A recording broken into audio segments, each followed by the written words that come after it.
Христианские притчи. Наследие святых отцов. Притча о мудром отшельнике и дырявом ведре.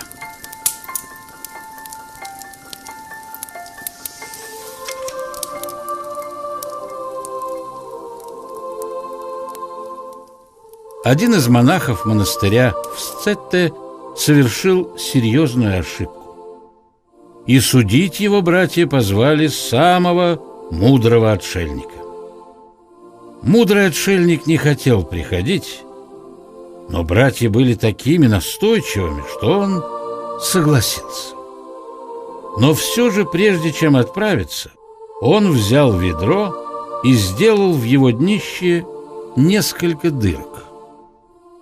Затем он наполнил ведро песком и пошел в монастырь.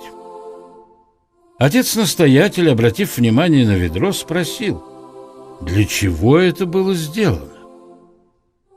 «Я пришел судить другого», — сказал отшельник. «Мои грехи бегут за мной, как и этот песок в ведре.